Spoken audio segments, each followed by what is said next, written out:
Halo teman-teman, hari ini saya ingin menyajikan sebuah rangkaian sejarah yang luar biasa yang dialami oleh orang-orang Jawa di Suriname. Mari kita simak perjuangan mereka, dan saya mengambil judul menelusuri jejak-jejak sejarah orang Jawa di Suriname. Ini merupakan bagian pertama yang akan saya sajikan, karena ini adalah sebuah sejarah. Tentu saja saya cukup berhati-hati ketika mengambil referensi. Dengan keterbatasan saya hanya mengandalkan referensi yang ada di internet. Tetapi itu semoga cukup memberikan informasi tentang apa yang pernah dilakukan oleh orang-orang Jawa di masa lalu. Pada bagian pertama kita akan melihat perjalanan mereka di Suriname dan perjuangan mereka di sana. Pada bagian kedua saya ingin menyajikan perjuangan mereka untuk kembali ke tanah air. Dan bagian ketiga, kita akan melihat kehidupan mereka ketika kembali ke tanah air dan mereka tinggal di sebuah daerah bernama Tongar. Dan yang terakhir, sebagai penutup, bagian keempat, saya akan menyajikan hubungannya antara Suriname dengan perjalanan karir Didi Kempot di sana. Kiranya rangkaian kisah ini memberikan gambaran yang lumayan, informasi yang cukup tentang hal-hal yang terjadi di masa lalu yang dialami oleh orang-orang Jawa, dan kiranya itu bisa menjadi inspirasi buat kita semua. Kita awali pembelajaran sejarah pada saat ini melalui profil negara Suriname. Suriname adalah sebuah negara republik yang memiliki semboyan Justitia Pietas Fides, atau artinya keadilan, kesederhanaan, loyalitas. Dan lagu mereka berbahasa Belanda. God zij met ons Suriname.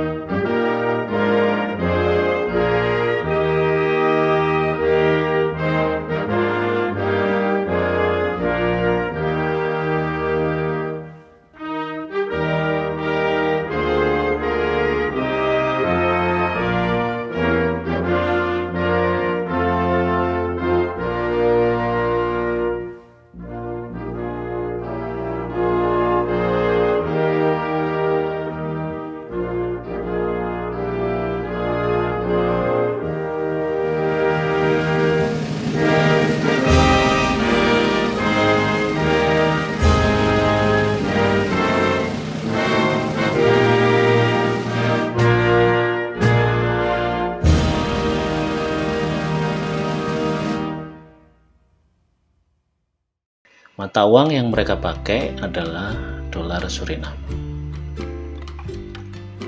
Jadi Suriname itu letaknya itu di Amerika Selatan, dan dia merupakan jajahan Belanda, sehingga namanya dulu disebut sebagai Guyana Belanda. Negara ini berbatasan dengan Guyana Prancis di sebelah timur dan Guyana di sebelah barat. Di sebelah selatan berbatasan dengan Brasil, dan di sebelah utara berbatasan dengan Samudra Atlantik. Bahasa yang mereka pakai adalah bahasa Belanda sebagai bahasa resmi. Tetapi bahasa penghubung atau pergaulan mereka adalah bahasa Seranan Tongo.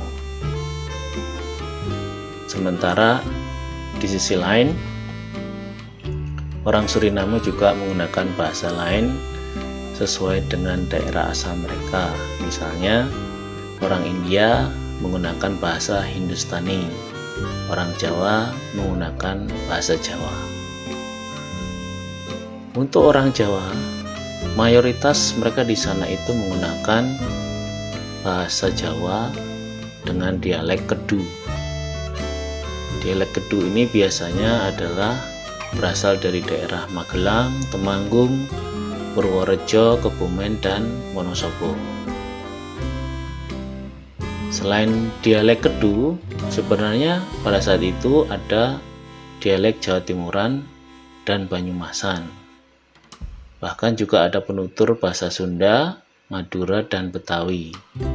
Tetapi kemudian akhirnya mereka melebur menjadi penutur dialek Kedu untuk orang Jawa. Dan di Suriname itu jumlah penutur bahasa Jawa itu ada sekitar 65.000. Sementara di Belanda itu ada sekitar 30.000 penutur. Ini berdasarkan alakota.com. Selain bahasa-bahasa tersebut, itu ada bahasa Inggris yang dipakai secara luas, khususnya untuk fasilitas dan toko yang berorientasi kepada pariwisata. Dan berikutnya, negara Suriname itu dulu merupakan negara konstituen Belanda sejak tanggal 15 Desember 1954. Dan kemudian mereka mendapat kemerdekaan secara penuh itu tanggal 25 November 1975. Dan berikutnya saya menyajikan beberapa data. Yang pertama, data sensus tahun 1990, orang Jawa di Suriname itu ada 35.700 orang atau sekitar 8,5%. Kemudian data sensus tahun 2004 ada 71.900 orang atau 14,5%. Sementara agama yang mereka anut berdasarkan sensus tahun 2020, 52,3% itu Kristen, 18,8% itu Hindu, 14,3% Islam, 6,2% tidak beragama, 5,6% agama tradisional termasuk kejawen, dan 2,8% itu agama lain. Ya, sekilas informasi tentang Suriname seperti itu. Dan sekarang kita akan menceritakan sejarah orang Jawa di Suriname. Sejarah mereka itu berawal dari dihapuskannya perbudakan pada tanggal 1 Juli 1863. Seperti kita tahu, pada masa lalu budak itu adalah orang-orang yang sangat dibutuhkan untuk pekerjaan kasar. Dan pada saat itu yang bekerja adalah para budak ini di Suriname. Ketika mereka tidak ada lagi atau perbudakan itu dihapuskan, hal ini menimbulkan efek yang besar terhadap perekonomian Suriname. Karena mereka kehilangan para pekerja buruh atau sumber daya manusianya. Kemudian pada tahun 1870 terjadilah suatu perjanjian antara Belanda dengan Inggris untuk mendatangkan para imigran orang-orang India untuk bekerja sebagai buruh kontrak di Suriname. Kenapa Belanda perlu meminta izin? Karena Inggris pada saat itu sedang berkuasa di India. Dan perjanjian ini dilaksanakan pada tahun 1873 sampai 1914. Setelah kehadiran imigran dari India, kemudian didatangkanlah imigran dari Indonesia yang pertama kali datang pada tanggal 9 Agustus 1890. Tanggal ini diperingati sebagai peringatan Hari Orang Jawa di Suriname. Dan pemerintah Belanda pada saat itu mendatangkan imigran dari Pulau Jawa. Yang merekrut mereka pada saat itu adalah perusahaan swasta, yaitu perusahaan perdagangan Belanda yang disebut De Nederlandse Handelmaatschappij. Mereka ini sebagian besar didatangkan dari Jawa Tengah dengan alasan pada saat itu Jawa Tengah adalah salah satu daerah yang padat sekali penduduknya. Sementara di situ tingkat perekonomian mereka rendah. Dan menurut pemerintah Belanda, mereka yang berasal dari kalangan bawah ini itu dikenal rajin dan mahir dalam bercocok tanam. Sementara kondisi tanah di Suriname itu sangat subur, seperti halnya di Pulau Jawa. Sehingga mereka berharap orang-orang di Jawa Tengah ini yang mereka datangkan itu akan membuat proyek itu akan berhasil. Pada saat itu yang berangkat adalah 94 orang. Dan di sana mereka dipekerjakan sebagai buruh murah di perkebunan tebu dan pabrik gula Marienburg. Sementara bagi orang Jawa sendiri, alasan yang melatar belakangi mereka untuk menjadi pekerja itu berbeda-beda. Ada orang Jawa yang terpaksa pergi ke Suriname karena kondisi yang sulit di Jawa, dan mereka ingin memperbaiki kehidupan mereka di sana. Tetapi ada juga yang berangkat ke Suriname itu karena ditipu atau diculik. Artinya, ada dua hal yang terjadi selama perekrutan tenaga kerja ini. Pertama, secara prosedural melalui pemerintah Belanda. Yang kedua, secara tidak benar melalui para calo atau disebut warp. Jadi Anda bisa membayangkan pada zaman itu sudah ada calo tenaga kerja. Dan merekalah yang berhasil menipu orang-orang ini untuk berangkat ke Suriname. Para calo ini atau disebut warp, mereka itu menggunakan beragam cara untuk merekrut, terutama dari kalangan orang Jawa. Penculikan itu dilakukan dengan cara membohongi mereka. Mereka katakan bahwa ada anggota keluarga yang ingin menemuinya, tetapi ternyata kemudian mereka dibius, dan ketika mereka sadar, mereka sudah berada di atas kapal yang membawa mereka ke Suriname. Nah, cara-cara ini digunakan oleh para calo ini, termasuk juga menghembuskan isu bahwa mereka, para pekerja dari Jawa ini, akan memperoleh upah sebesar 60 sen per hari. Upah ini lebih besar 2 kali lipat dibandingkan upah kerja di Jawa pada saat itu, yaitu sebesar 33 sen.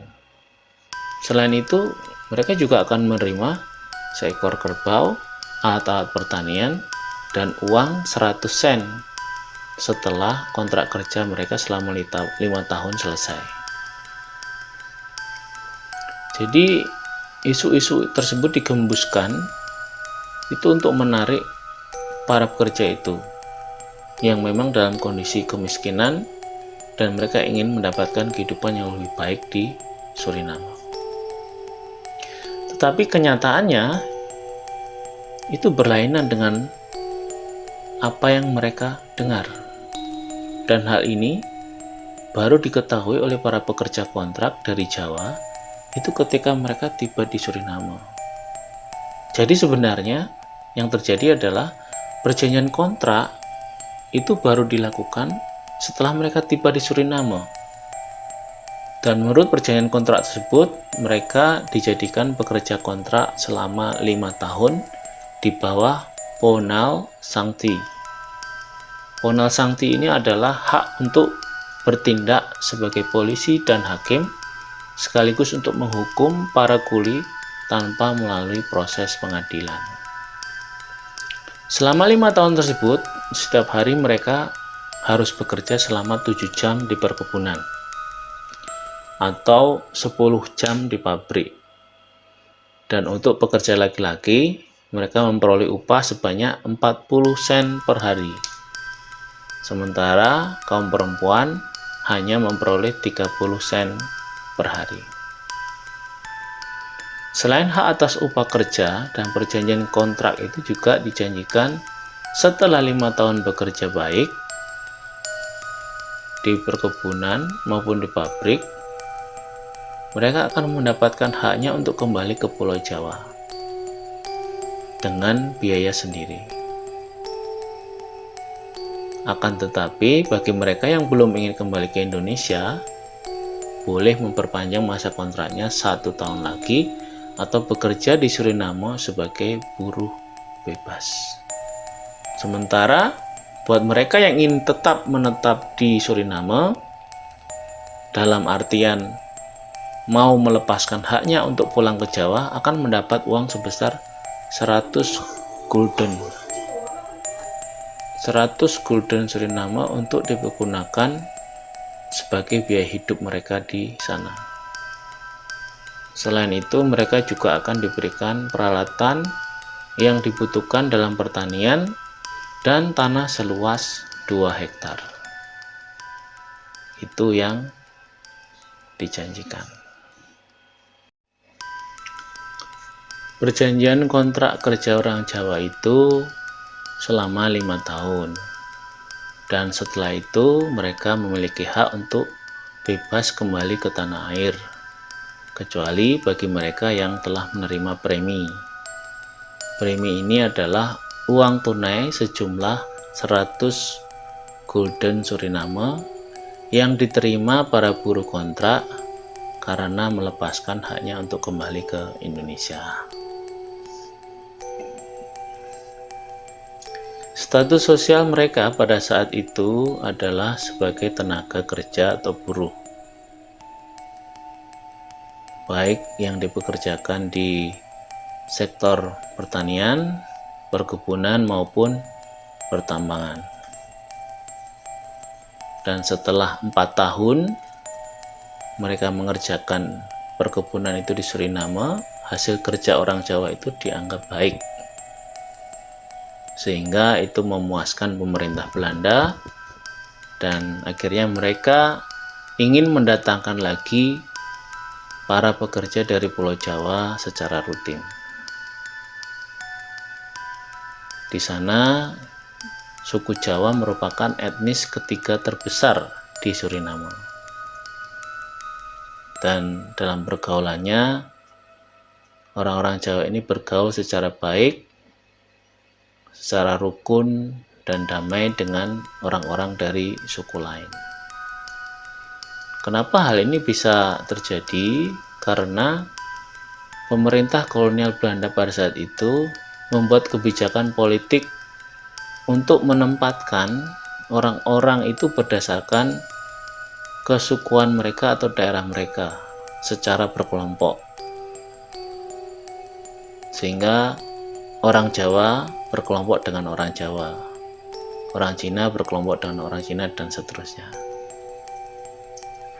Gelombang kedua itu terjadi pada tahun 1894, sejumlah 584 orang.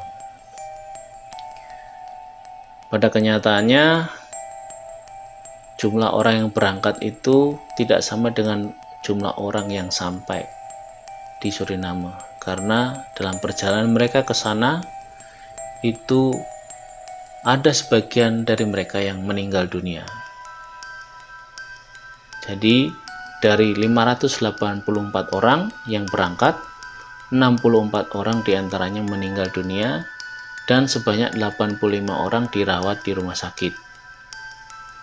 Hal ini bisa terjadi karena pada saat itu kapalnya itu tidak memenuhi syarat sebagai kapal angkut dan penumpangnya itu melebihi kapasitas muatan. Dan selanjutnya, mulai tahun 1897 kedatangan imigran itu ditangani langsung oleh pemerintah Hindia Belanda. Dan total imigran dari Jawa yang didatangkan dari tahun 1890 sampai tahun 1939 itu ada 32.956 orang dengan 34 kali pengangkutan. Jadi perjanjian antara pemerintah Hindia Belanda dengan para imigran itu melalui sistem kontrak. Jika mereka kontraknya sudah habis, maka mereka bisa mengajukan namanya repatriasi, yaitu kembali ke negaranya. Jadi yang disodorkan oleh pemerintah Belanda pada saat itu ada 3 pilihan: memperpanjang kontrak, menjadi petani di Suriname secara bebas, atau kembali ke negara asal. Dan tercatat dari tahun 1890 sampai 1939 itu ada 8.120 orang yang kembali ke tanah air Indonesia. Dan selanjutnya tahun 1947 itu yang mengajukan repatriasi itu terjadi sejumlah 1.700 orang.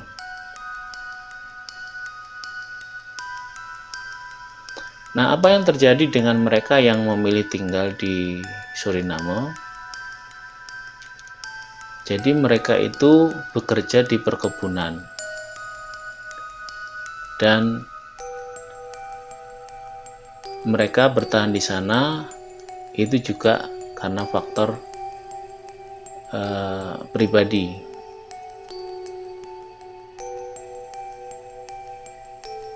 Namun ketika masa kejayaan perkebunan tebu itu mulai merosot, banyak orang Jawa itu di Suriname yang beralih profesi.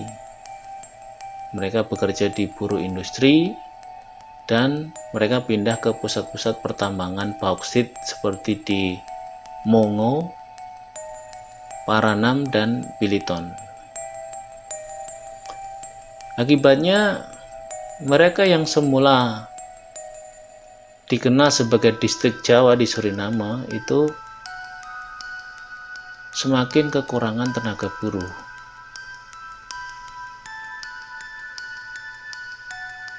Dan seiring berjalannya waktu, orang Jawa yang bertahan di Suriname itu bukan hanya menjadi buruh, bahkan mereka juga menjadi politisi atau menteri. Dan bahkan ada yang mengajukan diri menjadi calon presiden meskipun gagal pada saat itu. Nah, menjelang proklamasi kemerdekaan Suriname pada tahun 1975, lepas dari Belanda, banyak orang Jawa itu yang mengambil bagian dalam migrasi massal ke Belanda, yaitu sekitar 15.000 orang. Kenapa mereka perlu migrasi ke Belanda? Karena mereka khawatir dominasi dan penindasan politis yang dilakukan oleh golongan Kreol yang merupakan mayoritas di sana.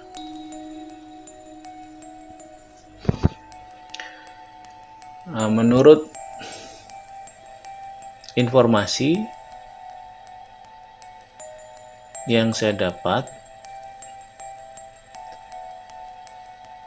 pada saat itu hanya segelintir orang Jawa di sana yang tahu baca tulis.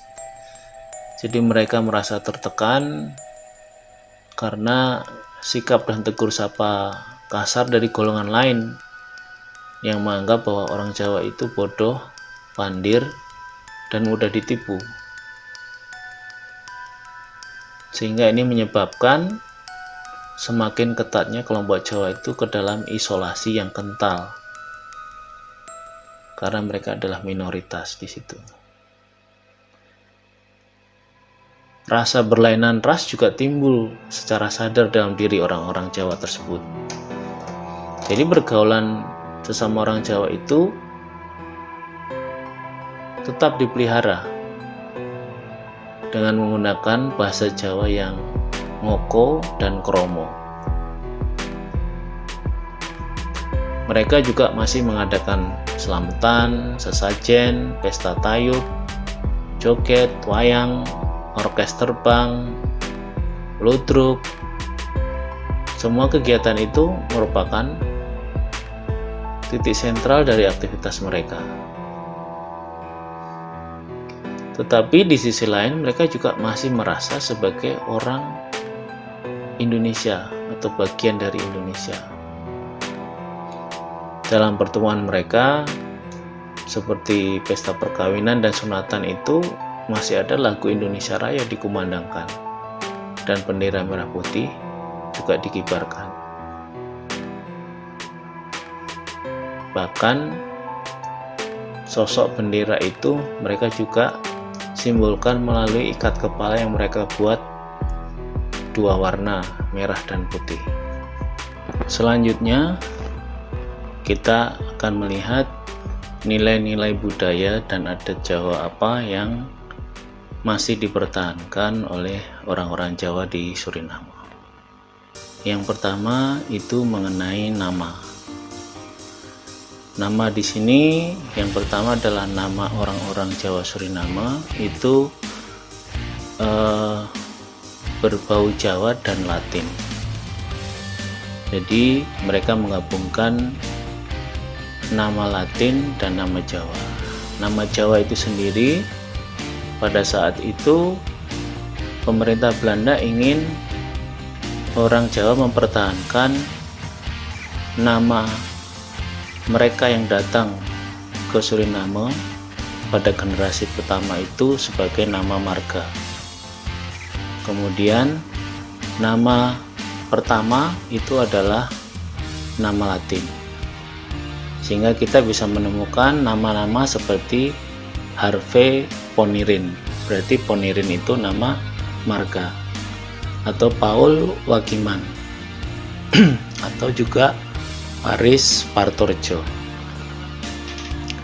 Selain nama orang, kita juga bisa melihat ada nama-nama wilayah atau suatu daerah menggunakan nama yang seperti ada di Indonesia. Misalnya nama daerah Purwodadi, Taman Rejo, Sidorejo, dan Kuarasan. Kemudian selain nama-nama itu, yang kedua adalah kita masih bisa menemukan warung makan khas Jawa yang menyajikan beberapa makanan seperti halnya di Jawa, misalnya soto, bakmi, nasi berkat, dawet, dan lain-lain, termasuk pecel.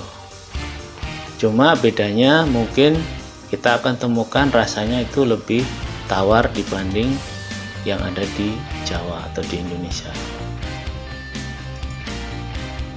Kemudian yang ketiga itu mereka masih mempertahankan tradisi suap-suapan pada saat pernikahan seperti yang Anda lihat di foto ini. Yang keempat itu adalah untuk generasi tua itu mereka kadang masih menggunakan atribut khas Jawa, misalnya blangkon, kain jarik, atau peci. Kemudian yang berikutnya adalah bagaimana mereka bergaul. Jadi orang Jawa di sana itu masih mempertahankan semangat kekeluargaan, gotong royong, dan bersikap ramah terhadap orang lain. Nah, kemudian yang berikutnya adalah orang Jawa sempat mengajukan diri sebagai calon presiden yang dilakukan oleh sebuah partai, yaitu Partai Pandawa Lima. Mereka mencalonkan pimpinannya yang bernama Raymond Sapuan.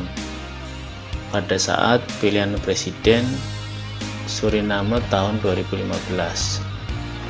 Sayangnya belum berhasil. Tetapi paling tidak ini menunjukkan bahwa orang-orang Jawa di sana itu mereka mendapatkan hak yang sama, terutama dalam bidang politik. Dan tentu saja juga dikarenakan suara mereka juga cukup banyak. Berikutnya kita bisa melihat betapa lagu-lagu Jawa itu masih menjadi lagu favorit orang-orang Jawa di sana, dan akhirnya nama Didi Kempot cukup populer dan sempat melakukan beberapa konser di sana. Jadi itulah perkembangannya dari awal mereka datang sampai saat ini, dan ternyata mereka masih mempertahankan adat istiadat Jawa dan budayanya. Tentu saja mereka menghadapi beberapa tantangan, terutama untuk generasi muda yang sekarang. Misalnya, bagaimana bahasa Jawa dipakai, apakah masih dijadikan bahasa sehari-hari oleh generasi muda sekarang atau tidak. Meskipun sempat mengalami penurunan, tetapi gerakan untuk menggunakan bahasa Jawa itu masih ada. Contohnya, kita bisa melihat siaran radio yang masih menyajikan lagu-lagu Jawa atau wawancara seperti itu dari TV Garuda. Jadi, atau radio Garuda. Jadi kita bisa melihat bahwa sampai saat ini orang Jawa di sana itu masih mau mempertahankan tradisi mereka. Untuk segmen berikutnya atau bagian berikutnya, saya akan mencoba membahas tentang keinginan orang-orang Jawa pada saat itu di masa lalu untuk kembali ke Indonesia, terutama setelah Indonesia mendapatkan kemerdekaannya. Jadi mereka meskipun tinggal di Suriname, tetapi hati mereka itu masih hati orang Indonesia dan ingin kembali. Bisa jadi itulah yang menumbuhkan semangat nasionalisme dan menumbuhkan keinginan yang kuat untuk kembali ke tanah air. Baiklah, itu saja untuk bagian pertama. Silakan Anda tunggu kisah selanjutnya di bagian kedua mengenai perjalanan dan perjuangan orang Jawa Suriname untuk kembali ke Indonesia. Terima kasih, sampai jumpa.